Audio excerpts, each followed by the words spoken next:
Iya, agak sepi ya kita ya. Tapi kayaknya sampai 30-an 9 deh mahasiswanya harusnya.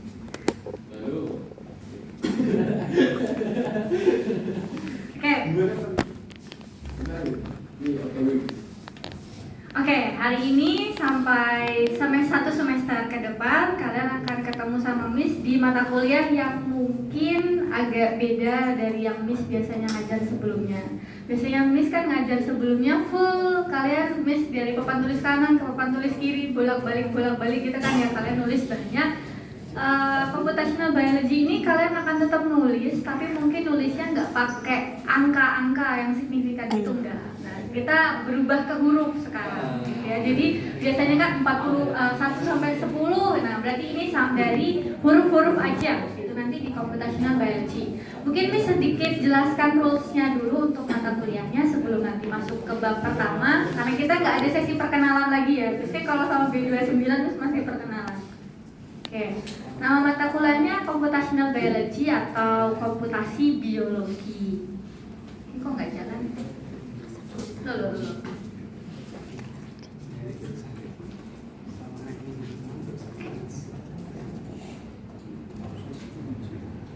Oh, belum ngeri.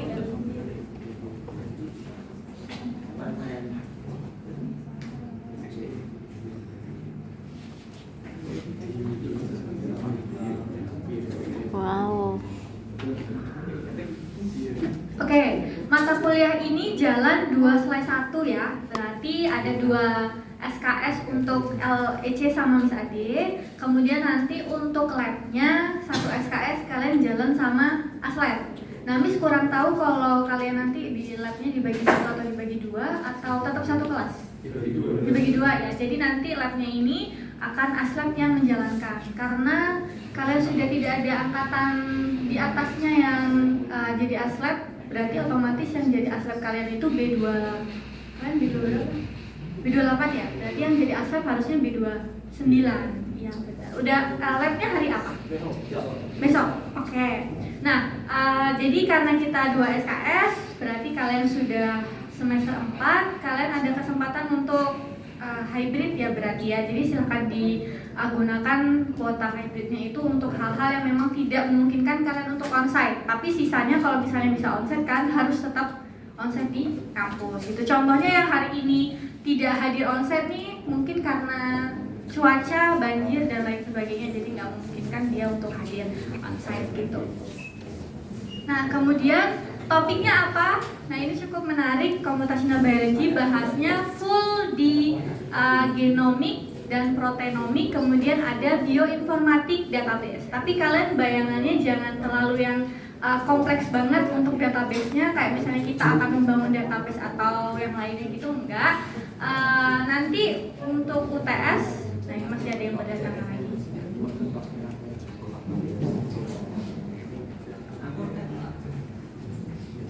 Topik UAS-nya lebih sedikit karena nanti ada sebuah project yang mungkin nanti harus kalian kerjakan. Nah, di UTS nanti ada banyak bab, termasuk genomik, proteinomik. Kalau mungkin kalian sudah familiar, nanti kita akan belajar uraian DNA dari A, T, G, dan C, kemudian nanti jadi protein, kemudian jadi asam amino, kemudian ada kodon dan antikodon dan lain sebagainya gitu. Nah, topik lab nanti mungkin akan lebih detail dijelaskan oleh Aslabnya, karena selama Miss ngampu computational biology, Miss nggak pernah pegang labnya gitu. Biasanya satu angkatan di bawahnya. Aslab yang tahun yang ini kemarin megang komputasi biologi nggak ya? Oh, Budi aja ya, oke. Nah, ini buku yang dipakai, tapi kita karena nggak into biology banget, jadi mungkin kalian bisa rekomendasikan pakai buku yang sebelah kanan, Bioinformatic for Beginner. Kalau yang Campbell ini mungkin untuk teman-teman yang basicnya emang ambil course-nya biologi. Nah, ini grade-nya masih sama. Karena mungkin Miss bilangnya mata kuliah ini agak relatif lebih mudah dibandingin mata kuliah yang pernah Miss ampu sebelumnya. Jadi sangat banyak untuk teman-teman yang dapat di grade A-, A dan B+ itu sangat banyak. Jadi hampir sedikit yang dapat di grade kurang baik di bagian bawah gitu. Nah, ini karena kalian labnya tidak sama Miss, berarti Miss hanya punya kendali 70% di mata kuliah ini ya. Jadi sama kayak komputasi fisika semester kemarin, 30%-nya itu full nilainya dari ASLab. Jadi Miss sudah tidak bisa mengotak-atik karena yang submit pun juga dari ASLab-nya gitu. Jadi silakan dimaksimalkan untuk final exam sama mid exam di situ 28% dan 21%. Kemudian di sini ada assignment 21%. Ini cukup besar karena dari assignment ini akan ada sebuah project. Jadi komputasi biologi ini nggak ada tugas AOL, nggak ada. Jadi sebenarnya lebih enak gitu kan ya. Cuma digantinya menjadi ini dia. Namanya Systematic Literature Review. Jadi kan kalian semester ini jalan ada mata kuliah Research Methodology, ya kan? Jadi kalian kalau di Research Methodology diajarin gimana caranya bikin paper atau tulisan gitu kan ya. Nah di sini kita akan belajar untuk baca paper orang lain, terus kalian akan berusaha untuk nyimpulin paper orang lain tersebut. Makanya namanya Systematic Literature Review. Itu final presentation. Nah untuk di project-project lainnya kan biasanya kan kelompokan, ya kan? Nah nanti untuk assignment ini juga grup itu 3-4 orang. Kalian berapa mahasiswa ya? 39. Kalau di mata kuliah lain biasanya kelompokannya berapa orang? 2-4. Jadi kalian bisa nyesuaiin kelompok kalian yang sebelumnya supaya kalian lebih mudah sebenarnya, biar kerjanya lebih gampang. Nah, dari kelompok itu nanti kalian akan memilih 6 paper. Jadi kalian cari nih di internet tulisan yang berkaitan topiknya tentang computer science atau bioinformatik. Contohnya misalnya deteksi diabetes mellitus menggunakan KNN, misalnya gitu. Kemudian misalnya kalian deteksi penyakit apa. Jadi intinya ada hubungannya tentang biologi, bioinformatik dan CS. Nanti kalian cari ada 6 paper.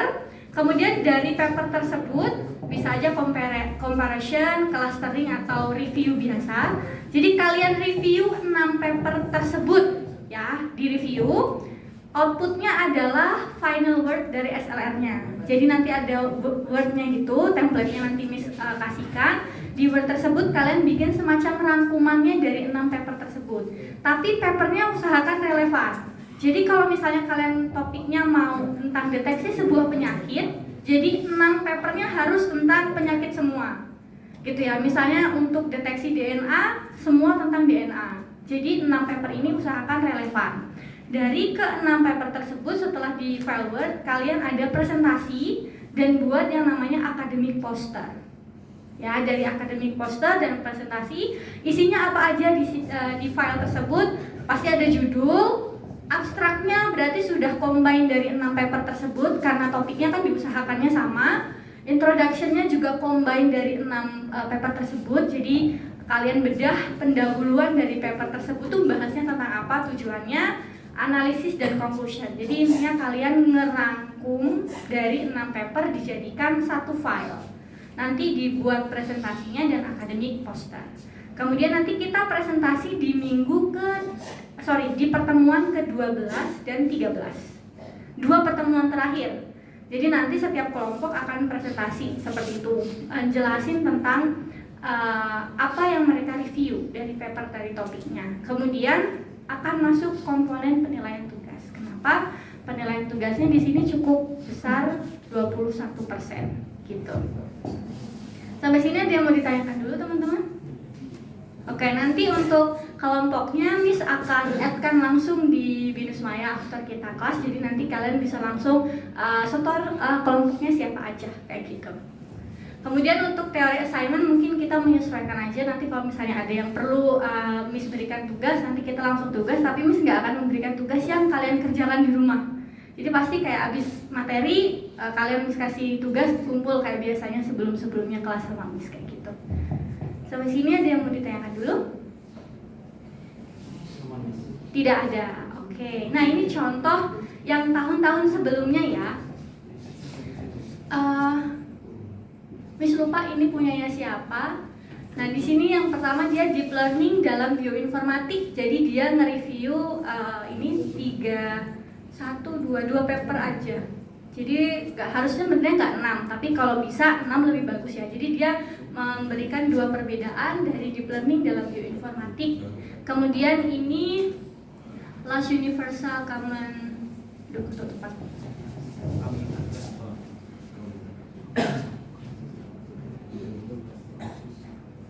Ya, luka. Kemudian ada lagi kah? Sebentar, kita cek. Oh, ini ada lagi. Loh, udah, thank you. Nah, ini ada transforming medicine. Terus ada comparison machine learning and deep learning method in drug discovery gitu. Jadi ada yang comparison method clustering bioinformatik, ada yang deep learning in genomic. Jadi kurang lebih nanti yang kalian buat seperti ini. PowerPoint-nya sudah upload di Binus Maya. Jadi kalau misalnya nanti mau lihat detailnya, teman-teman bisa lihat di sesi pertama untuk instruksi yang tugas ini gitu ya. Jadi sebenarnya mata kuliahnya agak lebih santai dibandingin semester 4 kalian. Kalau Miss lihat patternnya project semester 4 tuh agak banyak. RM, software engineering, terus apalagi machine learning kan ya. Jadi tuh kayaknya hampir semuanya project gitu kan. Jadi kalau bisa projectnya kalian yang di computational biology ini relatekan aja ke mata kuliahnya machine learning. Misalnya di machine learning kalian lagi belajar apa, nanti bisa dari contoh dari situ.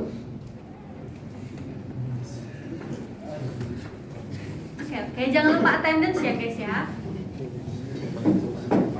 Oke, sebelum Miss masuk ke materi, ada yang mau ditanyakan dulu? Tidak ada. Oke, kalau tidak ada, kita mulai ke materi yang pertama. Materi kita yang pertama, Basic Principle of Biology. Nah, kalian udah berapa lama nggak belajar biologi? 2 tahun ya? Ya, karena terakhir berarti waktu SMA. Iya.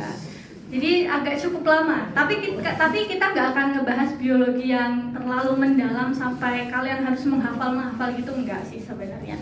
Jadi Basic Principle of Biology ini kita akan bahas prinsip dasar dari si biologi ini. Kenapa kok bisa relate sih mata kuliahnya dimasukin ke CS? Kenapa gitu kan ya? Nah, yang akan kita bahas adalah pertama mengenalkan basic prinsip dari biologi. Ada yang tahu biologi itu seperti apa maksudnya? Ilmu yang mempelajari tentang apa? Alam semesta, kehidupan, organisme, kayak gitu kan ya. Jadi biologi ini kalau bisa dibilang ilmunya sangat cukup kompleks sekali karena dia berkaitan dengan fisika dan juga kimia. Apalagi kalau misalnya berhubungan dengan molekul gitu kan ya, struktur, kemudian sel dan jaringan itu hubungannya sama kimia gitu kan ya. Jadi si biologi ini adalah ilmu yang menjadi pilar tentang kehidupan suatu makhluk hidup atau organisme yang ada di alam semesta gitu. Nah, yang perlu kita pahami ada 7 karakteristik dari sistem kehidupan yang dibangun oleh biologi. Yang pertama ada cellular organization atau organisasi seluler. Ada yang tahu maknanya apa? Oke, jadi kita ini kan dibentuk dari ada yang sel 1, sel 2, dan banyak sekali sel. Nah, kita ini hidupnya itu dibatasi di suatu lingkungan tertentu. Jadi karakteristik dari sistem kehidupan itu yang pertama adalah kita hidupnya terorganisir di suatu lingkungan tertentu. Itu yang pertama. Kemudian yang kedua, tutup, sistemnya itu sangat kompleks. Nah, sistem kehidupan itu kenapa sangat kompleks? Rame juga ternyata ya kelasnya. Di depan. Nyorong motor. Serius motornya mogok? Dorong dulu bisa dipertiga. Karena di telepon Miss. Motornya baik-baik aja kan tapi? Baik, Miss. Aman. Motor Oke, akhirnya ramai juga kelasnya. Oke, tadi yang pertama kita tersusun di suatu lingkungan tertentu, di organisasi tertentu. Yang kedua, dari sistem kehidupan itu ada yang namanya ordered complexity. Jadi kita ini sistemnya sangat kompleks. Kenapa disebut sistemnya sangat kompleks dan juga teratur? Contohnya kita sebagai manusia, kalian tahu kalau kita sistem pencernaan. Kita kalau lagi makan, itu kan pertama dari kerongkongan, ya kan, masuk dari mulut ke kerongkongan, kemudian ke lambung, ke usus 12 jari, usus besar, kemudian baru keluar gitu kan. Nah, kenapa bisa disebutnya teratur dan kompleks? Karena kita nggak boleh loncat-loncat ketika kita di sistem pencernaan. Jadi kita habis makan dari mulut nggak mungkin ke lambung dulu kalau nggak ngelewatin kerongkongan. Kan agak serem ya kalau misalnya ke lambung loncat ke kerongkongan, kan agak serem juga. Nah, itu kenapa sistem kehidupan itu disebutnya sebagai kompleksitas yang teratur kayak gitu. Begitupun juga kalau misalnya kita bernafas. Jadi kalau kita bernafas, kita akan hirup udara dulu, kemudian baru masuk ke paru-paru kalau manusia gitu kan. Nggak mungkin udara dari paru-paru langsung kita keluarkan, itu enggak. Nah, itu namanya sistem kompleks yang teratur. Kemudian yang ketiga, kita itu semua organisme itu sensitif terhadap sesuatu, peka terhadap sesuatu. Nah, contohnya kalian dulu waktu SMA pernah praktikum nanam-nanam biji kecambah gitu-gitu nggak? Kalau dulu Miss waktu SMA ada yang nanam biji kecambah di tempat tertutup terus dikasih cahaya kayak gitu. Nanti kita ngecek pertumbuhan dari cambahnya itu ke arah mana gitu kan. Nah, si cambah ini cenderung akan tumbuh ke arah yang ada cahayanya gitu karena itu menandakan bahwa makhluk hidup itu organisme itu sensitif terhadap lingkungannya. Nah, kemudian kalau manusia ini case-nya adalah pupil kita. Kalian kalau lagi di luar kan ngelihat gitu kan pasti pupilnya akan terbuka gitu kan ya. Terus kemudian kalian masuk ke ruangan pasti otomatis kalian ngerasa kok kayak agak gelap-gelap gitu kan. Nah, itu kan kita kemudian pupilnya tertutup. Nah, itu disebut sebagai sensitivity. Gitu. Jadi semua organisme itu adalah sensitif atau dia gampang terstimuli gitu. Kemudian yang keempat ada growth, development, dan reproduction. Jadi kita ada tumbuh, berkembang, dan juga reproduksi gitu kan. Jadi sebagai makhluk hidup untuk mempertahankan garis keturunannya gitu ya, supaya kita terus berkembang dari zaman ke zaman, itu ada kita bertumbuh dan kemudian bereproduksi untuk mempertahankan keturunan-keturunan kita ke depan seperti itu. Nah, itu ada 4 untuk sistem kehidupan. Selanjutnya ada energy utilization. Jadi kita membutuhkan energi gitu ya. Jadi ini yang kelima. Nah, energi ini adalah timbal balik kita terhadap si lingkungan. Contohnya, kalau misalnya kalian lagi musim hujan kayak gini kan nggak ada matahari.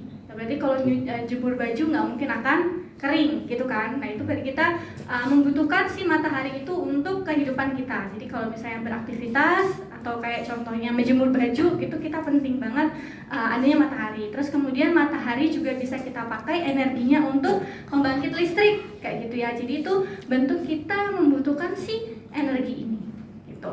Kemudian yang keenam ada homostatis. Jadi kita berusaha untuk mempertahankan kondisi internal kita supaya kita tetap safe kalau misalnya ada sesuatu dari luar yang mengancam kita, gampangnya gitu. Jadi biasanya dalam kondisi ruangan yang cukup dingin seperti ini, pasti badan kita secara otomatis berusaha untuk menghangatkan badan kita, ya enggak? Biasanya kan seperti itu. Terus kemudian kalau panas kita di luar juga kita akan berusaha si badannya ini secara otomatis akan buat kita nyaman gitu, dengan cara kalau di luar ruangan kita akan keluar keringat gitu kan ya. Bentuknya seperti itu. Terus kalau di ruangan dingin kita biasanya sering buang air kecil. Nah, itu salah satu bentuk dari kita mempertahankan kondisi internal kita terhadap perubahan yang ada di luar dari lingkungan kita kayak gitu. Terus yang kemudian evolutionary adaptation. Jadi kita menyesuaikan perubahan lingkungan itu seperti apa kondisinya kayak gitu. Nah, sampai di 7 sistem ini kehidupan, ada yang mau ditanyakan dulu teman-teman? Nanti mungkin kalian karena PowerPoint-nya sudah di-upload, jadi nanti bisa sambil di-review lagi gitu ya kalau misalnya ada yang kurang atau tidak tertulis gitu. Nah, selanjutnya kehidupan ini agak lucu disebutnya sebagai hierarki. Jadi dalam sistem kehidupan aja bahkan tuh ada kasta-kastanya, ada tahta-tahtanya kayak gitu di biologi. Agak unik nyebutnya karena hierarki dari organisasi gitu. Ternyata sudah ada level-levelnya. Level yang terkecil dari kehidupan disebut sebagai cellular level. Tebak kira-kira yang paling kecil dari kehidupan itu apa? Nah, atom paling kecil atau yang paling kecil sendiri kan itu atom. Berarti dari atom nanti dia akan membentuk atom. Kalau ketemu sama atom-atom yang lain jadi apa kira-kira? Jadi molekul. Kayak misalnya yang gampang, kalian masih ingat H itu apa? Hidrogen. Kalau O, oksigen. Kalau H2O, nah jadi ini atom, ini molekul, gitu kan? Jadi level seluler ini kita diperkenalkan level yang paling dasar dulu, gitu kan ya? Jadi kita tersusun dari atom-atom. Nah ini gambarnya mungkin. Nah kita masih ada yang datang, berarti ramai juga kelasnya. Oke. Dari atom ini banyak, case-nya ada oksigen, karbon, hidrogen, nitrogen dari atom-atom. Kalau misalnya atom tersebut berinteraksi dengan atom yang lain, dia akan membentuk sebuah molekul. Kalau misalnya molekulnya ini berubah menjadi untayan yang panjang sekali di sebuah unit tertentu, itu namanya makromolekul. Nah, ketika makromolekul ini dibatasi oleh unit-unit tertentu disebut sebagai organel. Nah, organel ini nanti akan membentuk yang namanya sel. Sehingga kalian akan kenal dari atom. Yang ini ya, atom yang kecil-kecil, yang satu hidrogen, oksigen yang di tabel periodik yang mungkin kita sudah mungkin nggak hafal, kalau ini sudah nggak hafal. Jadi dari atom dia akan membentuk jadi molekul. Nah, molekul yang diutai polimernya lebih panjang itu disebut makromolekul. Makromolekul. Kemudian dari molekul ini di unit tertentu itu disebut organel. Organel kemudian akan membentuk sel. Nah, sel-sel inilah kemudian akan berkumpul jadi satu, kemudian jadi sebuah jaringan. Nah, jadi jaringan. Mungkin kalian lebih familiar kalau sama jaringan. Nah, dari jaringan ini kita akan terbentuk sebuah organ. Gampangnya kita contohnya case-nya mata. Nah, berarti mata ini kan organ ya, berarti mata kita itu organ. Berarti di dalam organ ini ada jaringan-jaringan mata, kemudian ada sel-sel di dalamnya, kemudian dia terbentuk dari atom. Sebenarnya seperti itu, gitu ya. Jadi dia dari atom satu, kemudian membentuk sebuah molekul sampai akhirnya menjadi sebuah organ yang kita kenal. Jadi kayak mata, ini organ, kemudian telinga, kemudian jantung, paru-paru itu masih di organ. Nah ini kasta ini, hierarki ini masih disebut sebagai cellular level karena levelnya masih sampai di organ, begitu. Kemudian kalau kita hierarkikan lebih lanjut, ada yang disebut sebagai organisme level. Nah, kalau si organ, ini misalnya organ bertemu dengan organ-organ yang lain, maka akan menjadi yang namanya sistem organ. Nah, sistem organ ini contohnya kayak misalnya sistem pencernaan, berarti ada lambung, kemudian usus 12 jari, usus besar itu udah disebut sebagai sistem. Jadi udah lebih ngumpulnya lebih banyak gitu kan ya, itu udah menjadi sebuah sistem. Jadi dia hierarkinya lebih tinggi. Berarti ini satu level apa tadi levelnya? Level seluler. Yang ini kedua level organisme. Nah ini ya, kita akan membentuk sistem organ. Nah sistem organ ini akan membentuk ya, kita ini sebagai manusia berarti kita terdiri dari sistem organ. Mulai dari organ mata, organ pencernaan, organ pernapasan, semuanya itu berarti kita udah menjadi level organisme gitu ya. Kalau kita lanjut dari level organisme ini ada yang namanya populasi level. Nah, kalau case-nya manusia ya berarti kan kita satu populasi gitu ya, manusia semuanya. Terus kalau misalnya dia makhluk hidup yang lain, contohnya hewan, kalian bisa kelompokkan dia berdasarkan spesiesnya. Misalnya kayak bebek semuanya gitu kan. Kemudian ayam semuanya. Terus kalau misalnya serangga semuanya. Nah, itu berarti masuknya di sini level populasi. Gitu. Jadi ini kita kelompokkan berdasarkan spesiesnya. atau bisa kelompoknya berdasarkan apa, komunitinya atau spesiesnya seperti apa. Nah, sampai ke level populasi kita akan kenal yang ribet banget, yang namanya ekosistem level. Nah, ini berarti kalau di ekosistem itu berdasarkan lokasi tempat mereka tinggal. Level ekosistem ini lebih ke tempat tinggal. Misalnya kalau kita lihat ekosistem yang ada di pegunungan, berarti nanti di situ spesiesnya yang hidup-hidup di daerah pegunungan gitu ya. Kemudian kalau misalnya level ekosistem yang tinggalnya di danau, berarti ya spesies-spesies hewan atau makhluk hidup yang hidupnya di danau. Jadi dia mengikuti tempat tinggalnya kira-kira ada di mana gitu. Nah, kemudian yang terakhir ada biosfer. Nah, biosfer ini satu, berarti kalau kita ada di planet bumi, ya berarti kita satu ekosistem biosfer gitu ya. 5 level biosfer ini berarti planet bumi. Oke, ulangi. Yang level seluler ini dari atom sampai menjadi organ tertentu. Kalau organ ini bertemu atau jadi satu, naik level menjadi level organ. Kemudian kita kenal yang namanya sistem organ atau ya udah jadi si bentuk makhluk hidupnya. Kemudian level populasi ini kita bisa kenal dari spesiesnya. Kemudian dari level ekosistem ini dari tempat tinggalnya. Kemudian level biosfer dari keseluruhan, berarti dari planet bumi. Kalau nggak salah ada gambarnya. Nah, ini dia.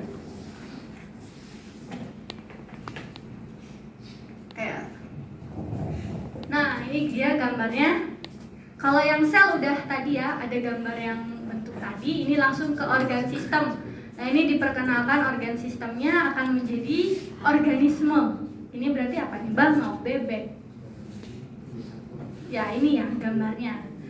Kemudian ini jadi populasi. Nah, ini populasi mereka ada di sini. Kemudian ini ekosistemnya. Kemudian ini biosfer.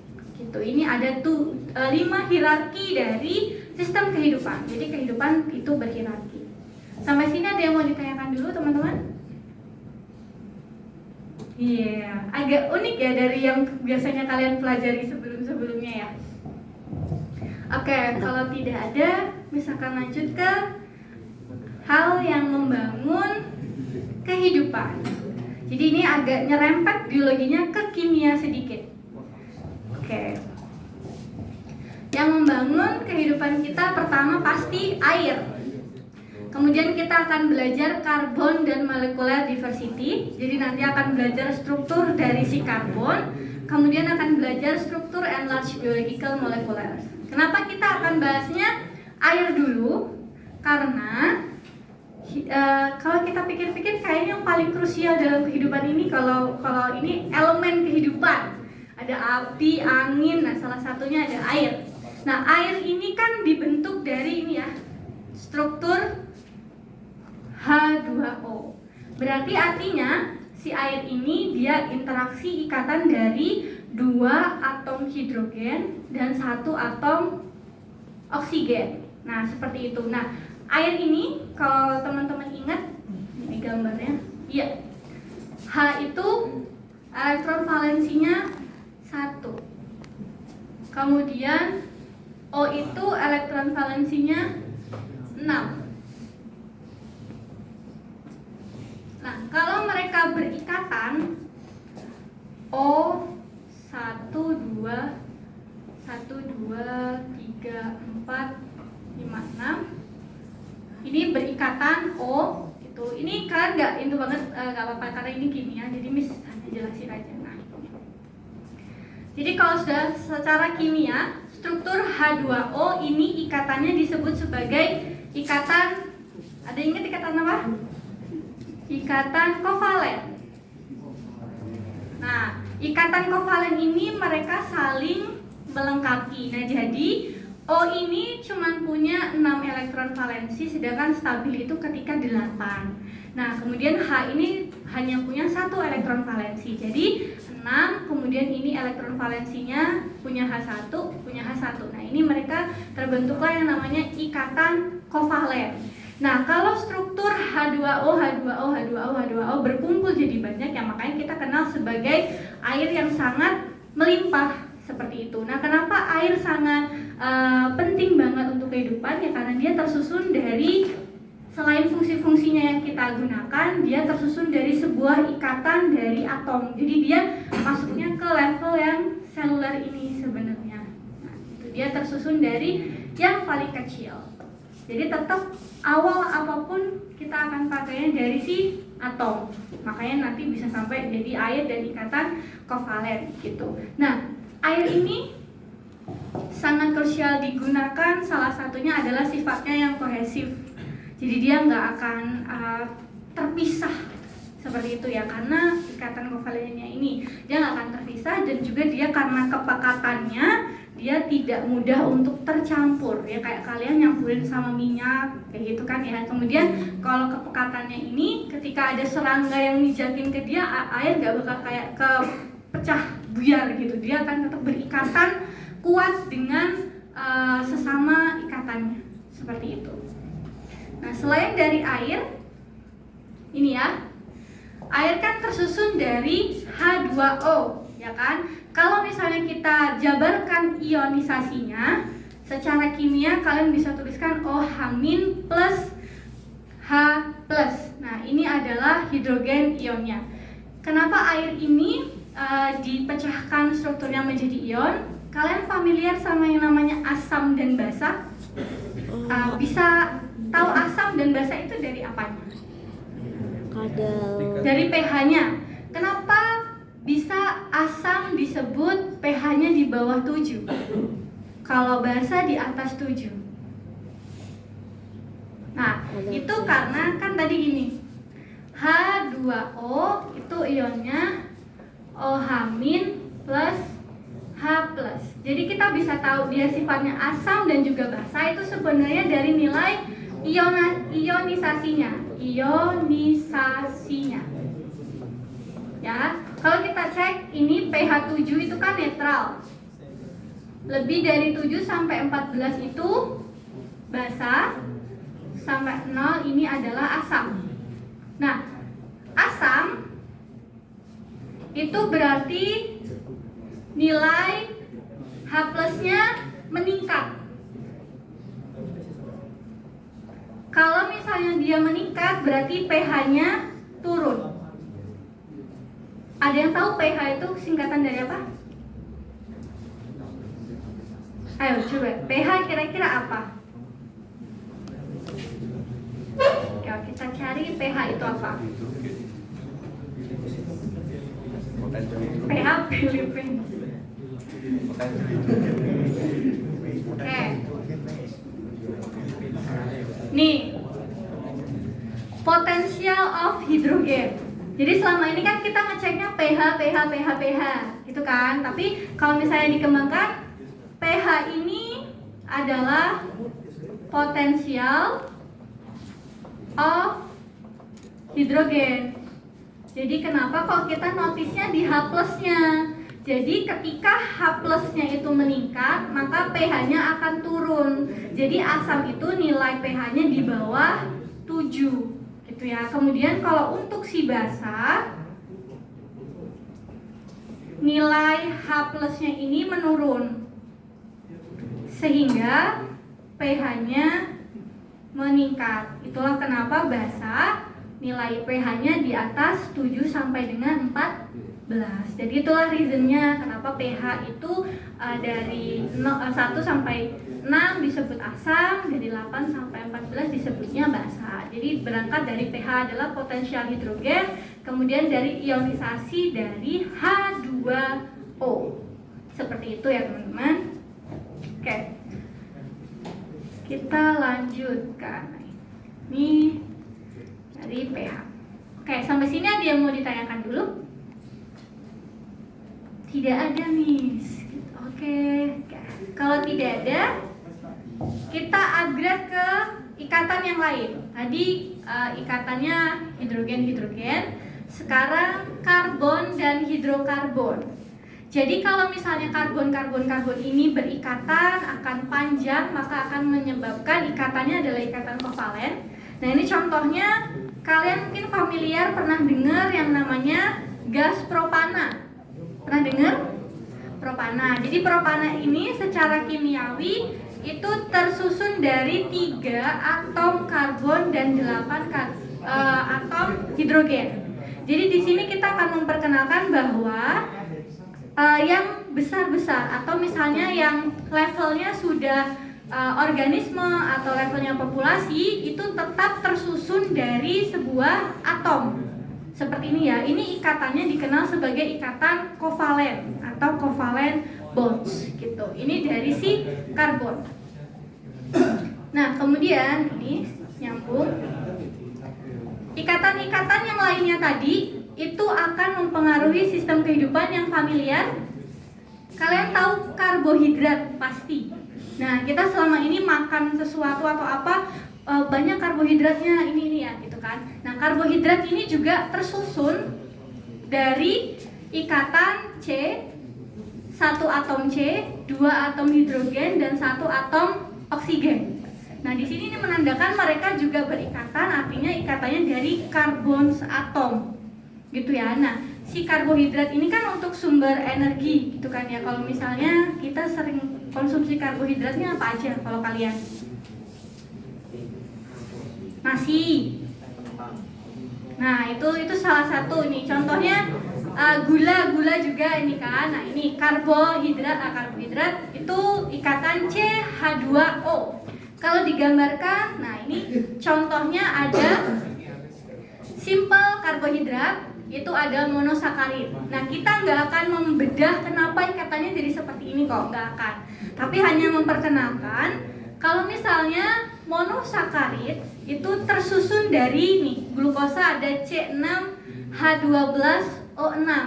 Berarti dia tersusun dari karbon berikatan dengan hidrogen dan juga oksigen. Nah, ini memperkenalkan ikatan kovalennya seperti apa, sehingga kita kenal yang namanya monosakarid. Kemudian ada lagi, ada yang suka manis-manis, mungkin kalian ada fruktos, galaktos gitu kan yang suka. Nah, ini strukturnya kalau misalnya kalian lihat, kan kita melihatnya wujudnya sudah bentuknya sebagai sebuah benda gitu kan ya. Tapi ini struktur ikatan di dalamnya adalah ada ikatan kovalen dari H, C, OH dan lain semuanya ini berikatan, makanya jadilah fruktos, galaktos dan lain sebagainya untuk menyumbang si karbohidrat tadi. Gitu. Nah, sebenarnya kalau misalnya kita makan yang manis-manis kayak makan nasi itu kan cenderung habis itu kan ngantuk gitu kan biasanya. Nah, itu karena yang kita konsumsi ikatan atomnya dan kemudian otak kita tuh juga tersusun dari beberapa molekul kimia dan mungkin secara tidak langsung ketika mereka berinteraksi itu akan menyebabkan kantuk dan lain sebagainya, itu karena ikatan dari karbon, atom dan lain sebagainya. Nah ini, nah kita nggak akan mempelajari kenapa ini ikatannya. Mungkin kalau kita kimia kita akan belajar, tapi karena kita di biologi kita tahu aja ikatannya kurang lebih seperti itu. Selain karbohidrat, nah ini ada protein juga. Protein juga tersusun yang sama. Di sini kalau misalnya kita lihat realnya ada H2N berikatan dengan C, COOH, H dan ini ada R sebagai konstantanya. Nah, dari protein ini kita bisa kenal ada beberapa juga. Nah, ini ada 4 level protein. Di 4 level protein ini kalau di computational biology nanti kita akan ikuti strukturnya menjadi amino acid gitu. Jadi nanti utayan dari RNA jadi DNA, kemudian jadi protein, nanti ada satu bab khusus gitu kan. Jadi awal nanti jadi atom sampai nanti jadi molekul akan kita pelajari. Nah, di protein ini juga nanti dari DNA kita kok bisa jadi RNA, terus kita bisa jadi sistem protein, nanti jadi sebuah organ, itu nanti ada bab sendiri yang mempelajari gitu. Nah, yang terakhir ada lemak. Sama juga lemak di tubuh kita ini berikatan dari C C dan H, tapi dia sifatnya non-polar, tidak gampang tercampur seperti itu. Oke. Sampai sini ada yang mau ditanyakan teman-teman? Tidak ada. Jadi nanti berkaitan dengan bab yang satu ini, core-nya kalian harus memahami yang pertama adalah 7 sistem kehidupan yang tadi sudah dijelaskan dan juga level dari hierarki ini. Jadi kita tahu kalau di sistem biologi ini sifatnya adalah hierarki. Kemudian ikatannya dimulai dari atom, kemudian sampai menjadi organ. Ketika organ-organ bertemu menjadi sistem organ, kemudian nanti akan jadi spesies tertentu, tinggal di suatu tempat yang berbeda dan akan menjadi level biosfer, itu kita satu kesatuan, itu di planet bumi. Oke. Mungkin sebelum kita pembagian kelompok dan diskusi, ada yang mau ditanyakan dulu? Oke, tidak ada.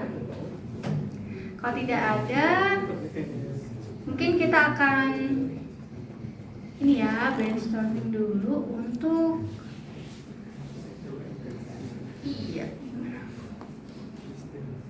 Oke, kita akan masuk ke step. Silakan membentuk grup 3-4 orang. Silakan. Ini cuman yang hadir online ada Regan dan Gerald. Silakan deh teman-temannya, bisa dibantu pembagian kelompoknya. Mungkin Miss kasih waktu berapa menit untuk kalian bagi kelompok?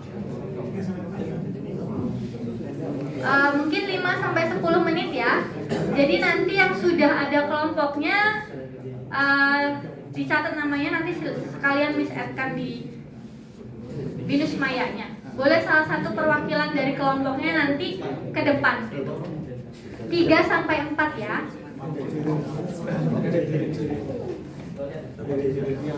Kalau di Binus Maya kita terjadwal presentasinya itu minggu ke pertemuan ke-12, 4 Juni.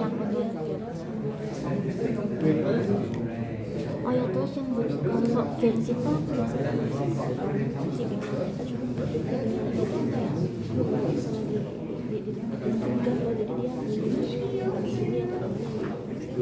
lagi lomba dia. Ujian di mana? Masih hujan jadi Oh, hujan. Dia ngekos.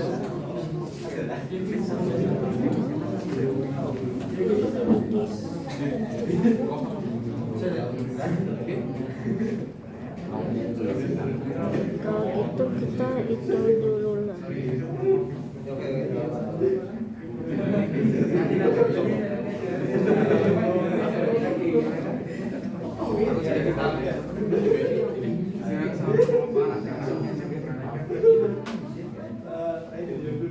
Oh iya, terus yang apa tuh namanya, game kita, kelompok buat game kita.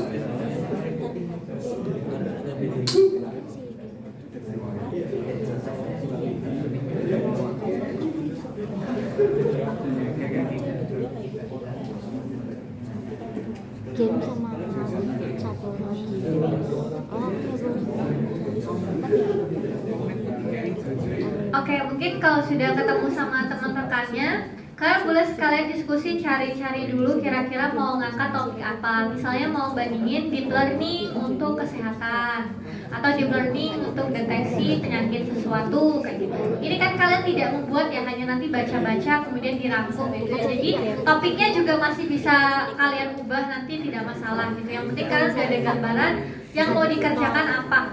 Jadi setelah dapat kelompok, silakan mungkin 30 menit sekalian nanti kalian boleh diskusi ya.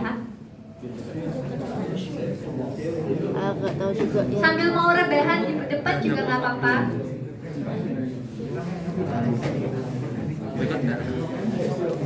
Gelat sama Oke, biasanya Miss di kreatif kelas jadi tapi nggak apa-apa. Gelat sama Rega. Ya ada kelompoknya aku Sasa, Gelat, Rega.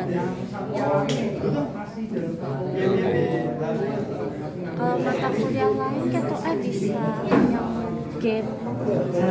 Kalau yang ini kita ada itunya. Tak tanya missnya bisa nambah 1 orang lagi.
Papernya nggak spesifik harus dari jurnal yang terkemuka gitu nggak ya, tapi kalian udah ada, yang penting sudah publish wujudnya seperti tulisan orang.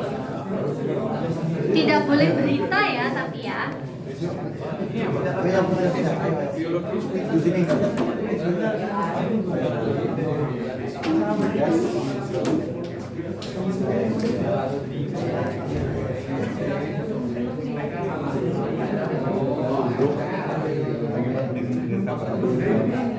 Oh ya, aku sama Sasha bikin grup dulu.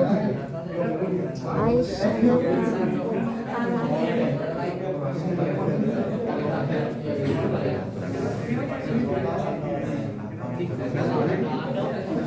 udahlah aku dulu.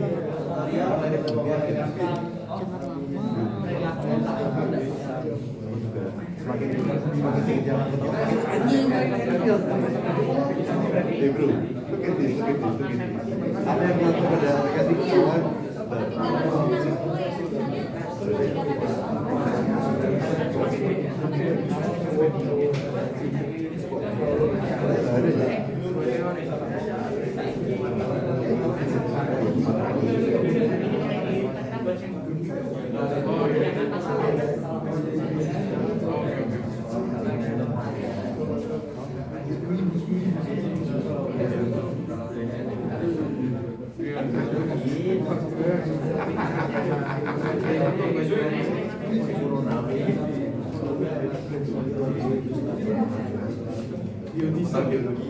Kalau misalnya 3 sampai 4 masih ada yang kurang, 5 juga nggak apa-apa ya guys, biar nggak terlalu banyak kelompok.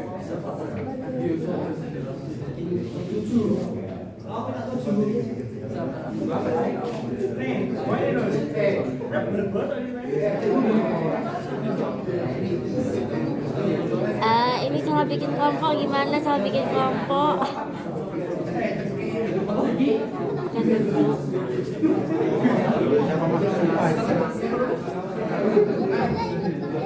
Oh ya, kalau misalnya kalian bingung, kalian biasanya nyari tulisan di mana? Kalau biasanya di Google Scholar, terus search topiknya apa gitu.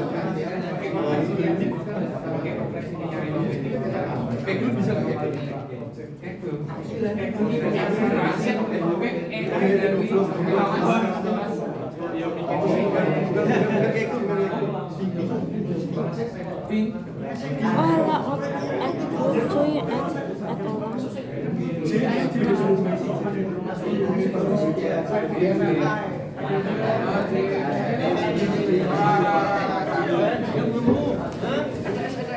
ini kamu kan? Iya. Ini cowok ya? Gila. Aku gak ada WA-nya Gila di WA pribadi.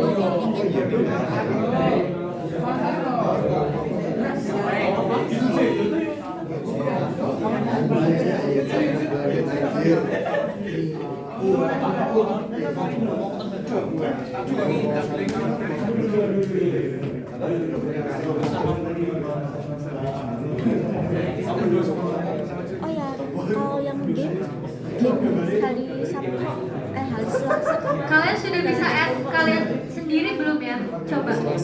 Iya. Tapi Selasa aku nggak ada. Masih Senin. Senin pas Selasa.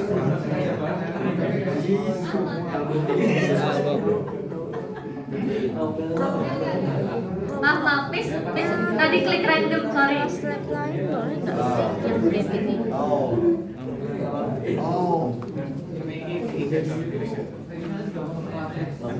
Mata pelajaran lain paling kayak hal yang kali ini kemarin yang software itu ada komputer. Software.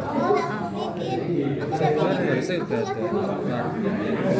Aku nggak tahu nomor kamu yang mana, aku udah bikin. Yang Tapi aku lagi nggak tahu nomornya Kristo yang mana, kamu tambahin Kristo ya.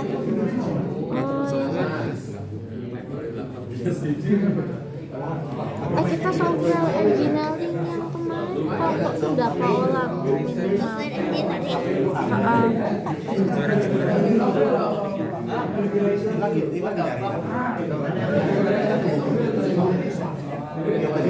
Belum.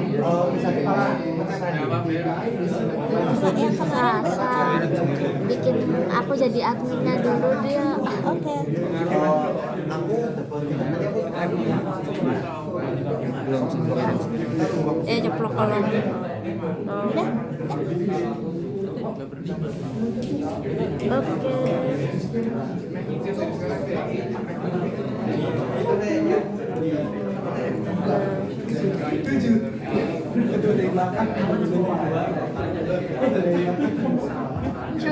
Coba dicek guys.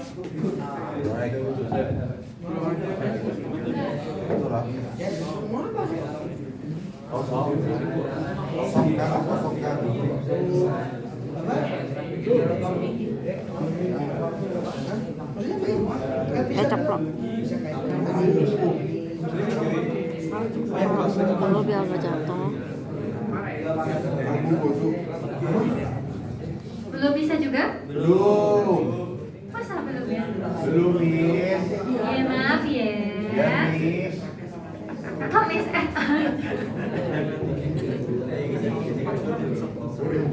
atau mungkin salah satu perwakilan kelompok ya?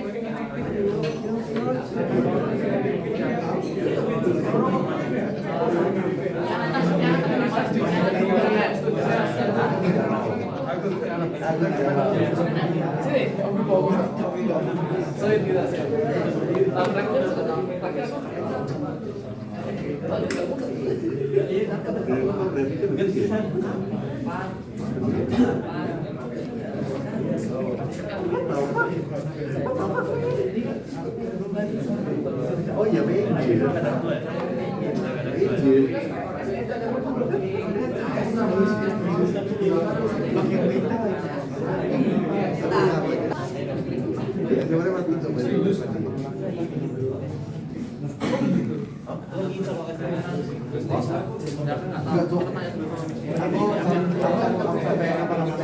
Aku sampai nanti apa namanya?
Apa nih kok? Kan nggak ada yang gitu. Oke, coba sekarang. ini udah aktif sih, harusnya udah bisa add ya. Oke, let's go.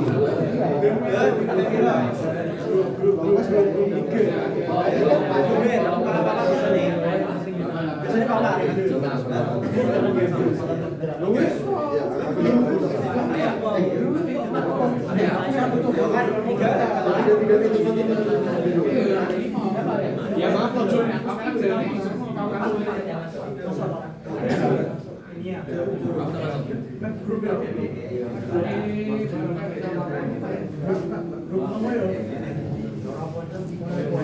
Tadi untuk Syaula Regina bisa add di grupnya sini ya. Ya udah.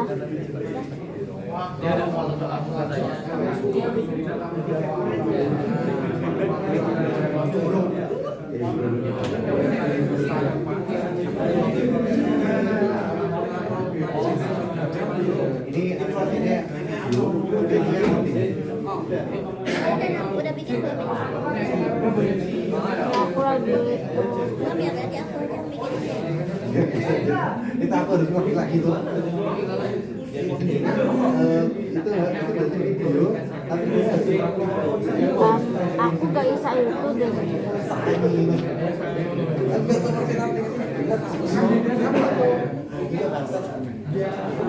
What happened?